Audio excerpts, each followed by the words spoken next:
gostaria de fazer um convite para quem ainda não fez o diálogo fraterno, ainda não foi conversar com a gente lá em cima, que vá. Principalmente aquelas pessoas que sentem dores que não sabem explicar, que estão abaladas emocionalmente, que têm depressão, que têm pensamentos suicidas. Subam e experimentem esse diálogo fraterno.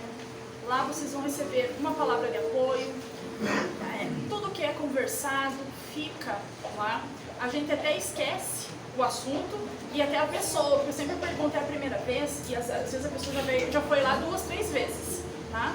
Então, convido a todos que nunca participaram e os que já participaram também que vão, que a espiritualidade pode ajudar cada um de vocês.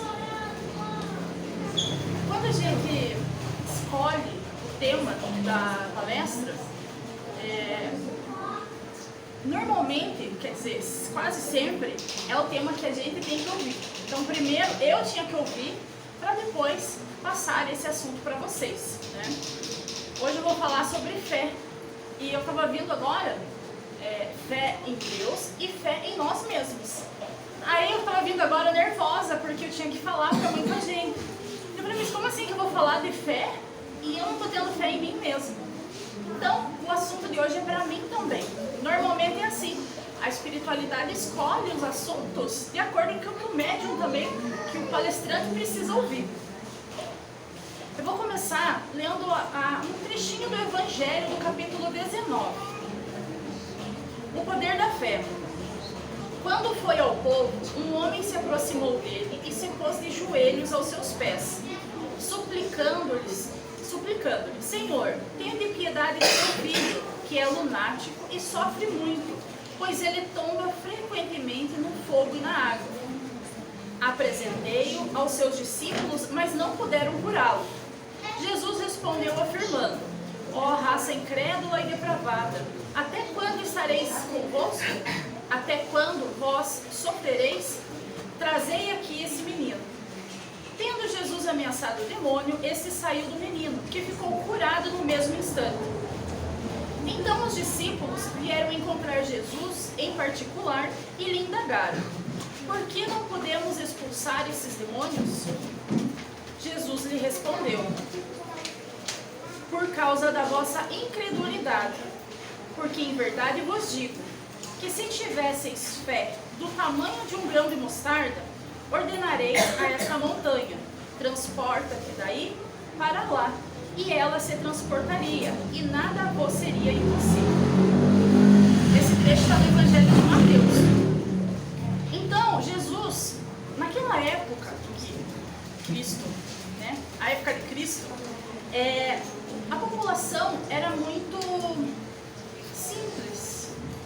Eles não tinham o conhecimento que nós temos hoje, né? Então vocês podem reparar na família de vocês mesmo, que eu falo que quando eu era criança, nossa, eu era muito burra perto dos meus sobrinhos, porque, nossa, tipo, eles têm umas habilidades muito mais avançadas que quando nós éramos crianças e quando nós tínhamos a idade deles, né? Então as gerações vêm se adaptando e vindo cada vez mais inteligentes, né?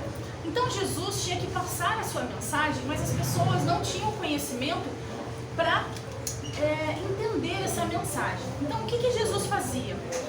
Ele usava coisas do cotidiano da pessoa. Lembrem que são pessoas simples, que pescavam, que trabalhavam na terra, que faziam, né, eram marceneiros. Então ele usava os elementos da natureza, ele usava o mar, o rio, a árvore, para que a mensagem dele fosse aprendida por essas pessoas, né? Mesmo os discípulos. Então era muito comum Jesus ensinar por meio de parábolas. Então as parábolas nada mais são do que as imagens sobre a vivência. Nesse trechinho ele cita 2 parábolas, que a fé move montanhas e o grão de mostarda. Aqui alguém já viu o tamanho de um grão de mostarda? É muito pequenininho, uma das menores sementes que tem. Mas quando ela é plantada, ela dá uma árvore de quase 3 metros de altura, uma árvore muito grande, né? Então por mais que ela seja uma uma sementinha muito pequenina, ela consegue se sobrepor, ela consegue alcançar a altitude. E o que é ter fé? Ter fé, resumidamente, é acreditar, é confiar. Mas você pode falar assim, ah, Camila, é fácil a gente ter fé, ter uma fé forte quando tudo está bem. Quando nada de mal atinge a minha família, minha casa, meu trabalho, né? Quando eu tenho todas as pessoas que eu amo ao meu lado.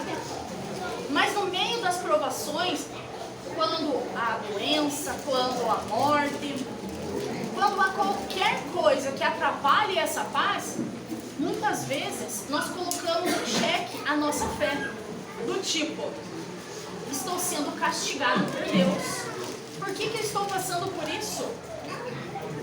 Por que Deus tirou essa pessoa de mim? Então, nós colocamos a nossa fé em xeque. E fé é acreditar, é confiar. Confiar que o quê? Que tudo o que nós passamos, nós podemos superar. E tudo tem um propósito. Mas é muito difícil, na hora da dor, nós entendermos esse propósito, né? Primeiro, nós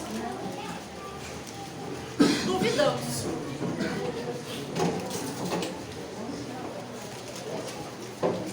Boa noite, tudo bem?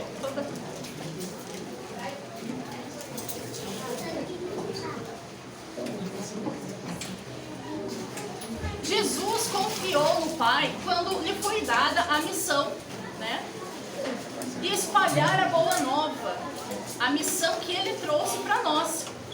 Ele confiou, assim como Ele confiou nos seus discípulos. Ele pegou pessoas simples, que não tinham conhecimento nenhum, e acreditou que essas pessoas seriam as responsáveis por espalhar a palavra de Deus por todo o planeta. E eles conseguiram. Os discípulos não tinham fé em si mesmos, mas Jesus tinha fé neles. Jesus acreditava que eles conseguiriam. Por diversas passagens, eles questionam o mestre se eles seriam capazes de realizar tal feito. E Jesus sempre fala uma palavra positiva, uma palavra de você vai conseguir. Né? Quantas vezes nós agimos assim? Quantas vezes nós ficamos esperando que Deus resolva os nossos problemas? Lá no atendimento fraterno, quem já foi lá, sabe que tem o tratamento do algodão. Aí quando eu vou explicar o tratamento do algodão, eu sempre falo assim, pega o algodãozinho, põe no meio das mãos, faz uma prece, faz seus pedidos, peça, porque às vezes nós jogamos tudo para Deus. Ah, Deus sabe o que eu quero, Deus sabe o que eu preciso. Sim, Deus sabe. Mas nós também temos que fazer por onde? Pelo menos pedir a ajuda dele. Né? Mostra o quê? A nossa humildade. Porque a fé isolada, não leva ninguém a lugar nenhum. Nós precisamos também agir.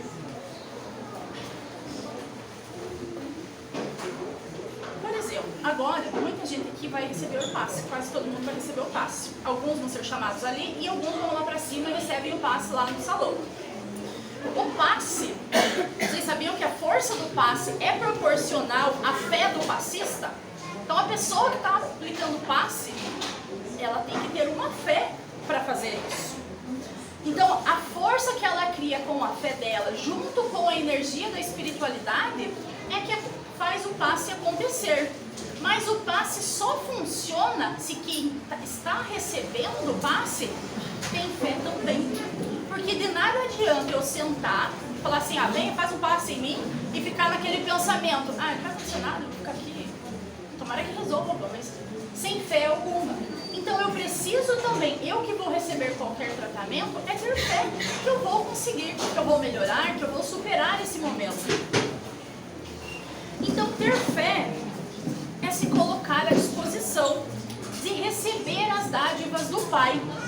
Quantas coisas nós desejamos, mas nós não nos colocamos à disposição. Por exemplo, meu sonho é trabalhar em tal empresa, mas eu não tenho um curso, eu não mando meu currículo e fico em casa esperando. Como que que Deus vai mandar o chefe da empresa ir lá bater lá em casa para oferecer a vaga para mim? Meu sonho é passar em medicina, mas eu não estudo.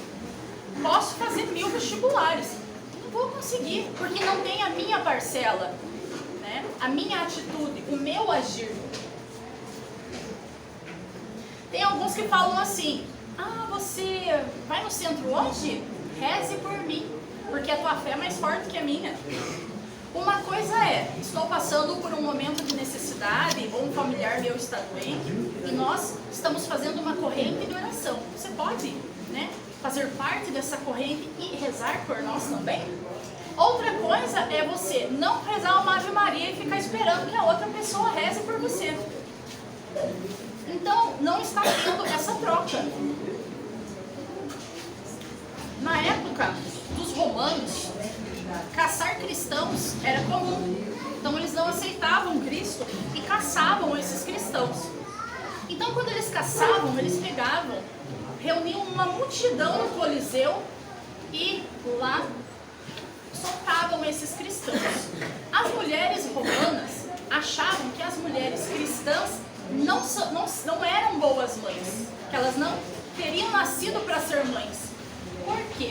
Porque as mulheres cristãs entravam no Coliseu de mãos dadas com os seus filhos. Entravam lá no centro do Coliseu, não era para assistir, era no centro. E no Coliseu acontecia um espetáculo, que era o quê? Soltar as feras, leões, panteras, tigres. Para quê? Para devorar os cristãos. Essa era a diversão deles. Mas antes de soltar as feras, os soldados chegavam para as pessoas que estavam lá, para os cristãos, e falavam assim: se você negar Jesus, se você negar Cristo, você tem a sua vida salva, você pode ir embora. E as mulheres morriam devoradas, homens também, mas a sua maioria mulheres morriam devoradas junto com seus filhos, em nome da fé que tinham em Cristo. Se nós hoje estivéssemos no meio do Coliseu, quem que seria devorado pelo leão? Quem que ficava para encarar a pantera? Eu sou uma que acho que não ficava, não. Né? Por quê? Porque é uma morte muito terrível. Só que os espíritos também falam que quando essas pessoas, esses cristãos, pela devoção que eles tinham, quando eles iam morrer, a espiritualidade já vinha e já levava eles, para eles não sentir dor.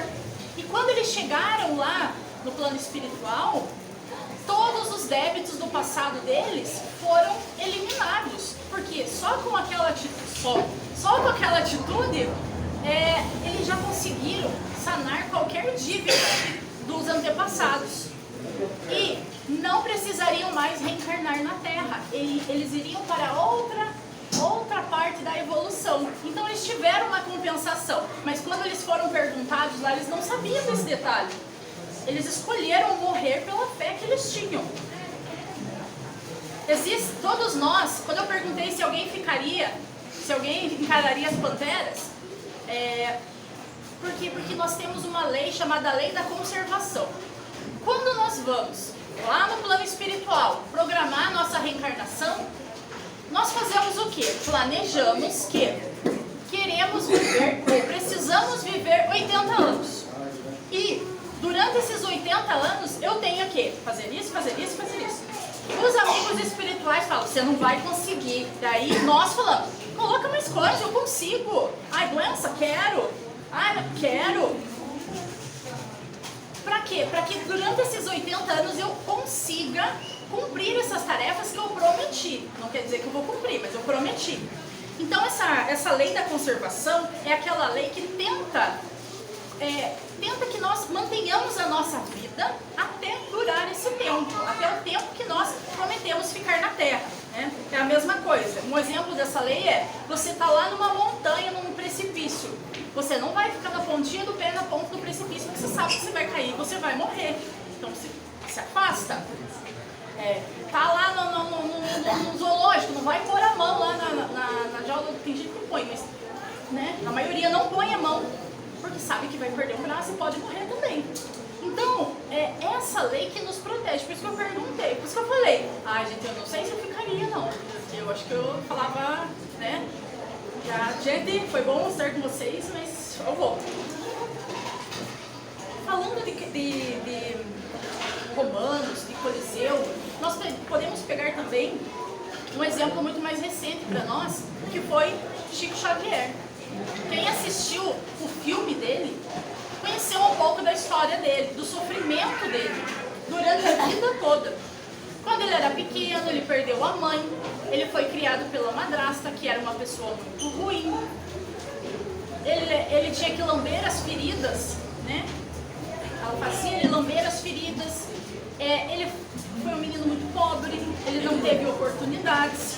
Quando cresceu, ele teve que fazer uma escolha, que é ou seguir com Emmanuel, né, na obra, ou ter uma vida comum, casar, ter filhos. E ele fez a escolha dele, mesmo sofrendo todas as consequências. Quando nós pensamos no Chico, nós pensamos assim, mas ele tinha muitos poderes, nossa, Chico, a espiritualidade deu para ele tudo que tipo de poder. Mas ninguém lembra das dificuldades e das responsabilidades que ele tinha, né? Então, quando Chico já era famoso, já era conhecido, mesmo assim ele continuou sendo atacado, sendo agredido, ele continuou sendo chamado de charlatão, ele continuou sendo chamado de mentiroso. E foi assim a vida toda dele. Mas ele, pela fé que ele tinha, ele continuou. Ele não se deixou abater. A doutrina espírita nos orienta que a fé deve ser raciocinada. O que é uma fé raciocinada? É uma fé que eu percebo ela com a razão. Não é uma fé cega, uma fé que existe só por existir. Porque a fé cega, o que acontece com a fé cega?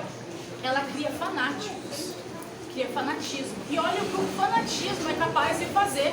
Olha o mundo, olha os países que estão brigando por religião. E religião, gente, não é uma coisa que Deus criou. É uma coisa criada pelos homens, né? São rituais criados pelos homens. Então nós temos que ter muito cuidado no que acreditamos, né? Em quem acreditamos.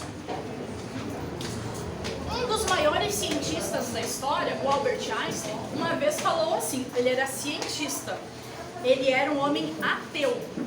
Quanto mais a ciência evoluir, mais vai aproximar o homem de Deus. Então ele já tinha essa noção de que religiosidade e ciência são coisas que se complementam, que podem andar juntos. Uma não destoa da outra.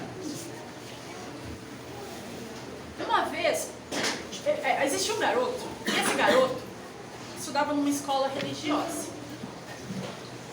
E ele tinha uma dificuldade porque ele não conseguia entender o que era Deus. Aí todos os professores dele tentavam ensinar, explicavam, desenhavam, mas ele não conseguia entender quem era Deus, o que era Deus. Aí um dia, numa reunião de professores, uma das professoras falou assim, eu desisto. O Joãozinho, vamos pôr Joãozinho, que sempre é Joãozinho, né? O Joãozinho não consegue entender e eu não consigo ensinar ele o que é Deus. Não adianta, eu desenho, eu faço mímica, eu faço tudo, mas ele não consegue. Aí um professor falou assim, então me dê uma última tentativa, eu vou tentar ensinar ele. Agora ele vai entender o que é Deus. Esse professor pegou dois copos. Em um copo ele encheu de água pura. No outro copo ele colocou água e uma colher de açúcar. E dissolveu o açúcar na água. Chegando na sala de aula, ele chama o Joãozinho e fala assim, agora eu quero que você me diga qual é a água que está doce. Joãozinho, muito esperto, olhou para ele e falou assim, eu posso cheirar? O professor, pode cheirar. Ele foi lá e cheirou os dois copos. Só que a água não tem cheiro. Então ele não conseguiu descobrir. Aí ele veio assim, então eu posso pegar o copo? Pegou e fez assim, para ver se não tinha nem uma pedrinha de açúcar, né? Não tinha nada, nem uma pista ali. E não tinha nada, porque o açúcar foi muito bem dissolvido. E a terceira pergunta do Joãozinho foi: posso beber? O professor: pode. Aí ele bebeu de um copo, bebeu do outro e falou: ó, esse aqui está doce. Aí o professor falou assim: como que você descobriu que essa água estava doce? Aí ele pegou e respondeu: porque eu senti. Na mesma hora, o professor: isso é Deus. Deus, nós não conseguimos explicar, nós precisamos sentir. E cada um sente Deus de uma forma. Não existe uma forma pronta, certa, fixa. Deus para mim é uma energia, é uma força maior que move tudo. Algumas pessoas precisam que Deus é um homem, que Deus é uma mulher. Então cada um tem o seu aspecto de Deus. E sentir Deus, o que é sentir Deus? É perceber que tudo na nossa vida tem um propósito. Que diante das dificuldades nós não estamos sozinhos. Que apesar de às vezes nós sentimos essa solidão ou esse sentimento de eu não vou conseguir, Deus está sempre conosco. Mas ter fé em Deus é essencial. Mas ter fé em nós mesmos, em nosso potencial, também faz parte desse processo. Nós devemos parar de nos sentir injustiçados. Ai, porque na minha vida nada dá certo, na minha vida nada acontece. Nos fazermos de coitadinhos. Nós não somos coitadinhos. Deus é justo. Nós estamos colhendo o que nós plantamos. Acho que todo mundo já ouviu aqui a frase: o plantio é opcional, mas a colheita é obrigatória. Se você plantou amor, você vai receber amor. Se você plantou ódio, você vai receber uma coisa não muito boa. Então nós temos que parar de nos fragilizar e assumir as nossas responsabilidades. Eu tenho que fazer a minha parte. Que parte é essa? Ah, eu quero algo bom para minha vida, eu tenho que me inteirar de como que eu vou conseguir chegar lá. Não deixando Deus de lado, pedindo ajuda, pedindo força. Diante de uma provação, pedindo força para entender o que a gente tem que entender. Porque toda provação traz um aprendizado. E se nós não aprendemos, aquilo se repete, até conseguirmos entender. Ai, mas o meu problema é muito difícil de ser resolvido, ele precisa de tempo. Eu estou pedindo a Deus, mas mesmo assim não é uma coisa que eu resolvo de uma hora para outra. O que eu faço até o meu problema ser resolvido? Ajude seu irmão, ajude seu próximo. Porque às vezes, falo por experiência própria, a gente tem um problemão na nossa vida, não sabe como resolver. Aí a gente chega aqui e vai escutar outras pessoas, irmãos, pessoas que muitas vezes você achava que eram pessoas super felizes, pessoas bem realizadas, pessoas... E você vai conhecer a história dessa pessoa, as dificuldades que ela passa, aí você percebe que o teu problema não é nada perto do problema dela. Minha falecida sogra, ela usava uma frase e eu sempre uso, principalmente quando eu, quarta-feira e quinta, que eu fico assim, ai que preguiça do centro hoje, eu acho que eu não vou. Minha sogra sempre falava, cuide, eu notei aqui, eu sempre me perco nessa frase, mas cuide das coisas de Jesus, que Jesus cuida das suas. O que são as coisas de Jesus? São os filhos de Jesus, são, né? Todos os nossos irmãos que tanto necessitam, que tanto precisam. Muitos precisam de um prato de comida, muitos precisam de um abraço, muitos precisam de uma palavra de incentivo.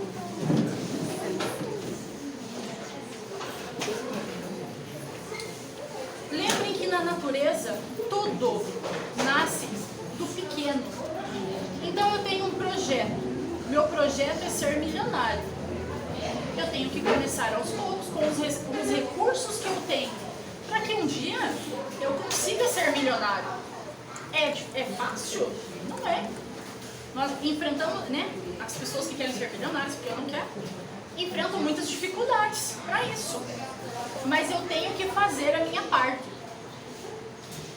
Então, que possamos ter fé em Deus e nas nossas capacidades.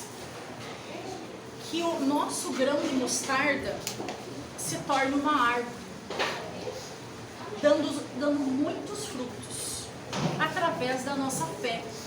Porque é só através da fé que nós vamos ter força para conseguir sair de um grão de mostarda a uma árvore de 3 metros. Para finalizar, eu quero ler uma poesia que eu achei na internet. Está no celular aqui, mas é bem curtinha, só tem 50 estrofes. O nome é Carta aos Crentes. Crentes, aqueles que creem em Deus, né? Deus. Carta aos Crentes, foi psicografada por Chico Xavier. Estás, amigo na terra, em trânsito para a luz. És o romeiro das dores, buscando o amor de Jesus. Cercado de desenganos, de penas e de aflições, és hóspede transitório na terra das provações. Lembra, portanto, a lição do Evangelho do Senhor. A porta da salvação é a porta estreita da dor. Já pensaste que quem passa numa porta assim estreita precisa levar consigo uma leveza perfeita? Todo aquele que caminha chega ao termo da viagem. Da terra cheia de sombras, não leves muita bagagem.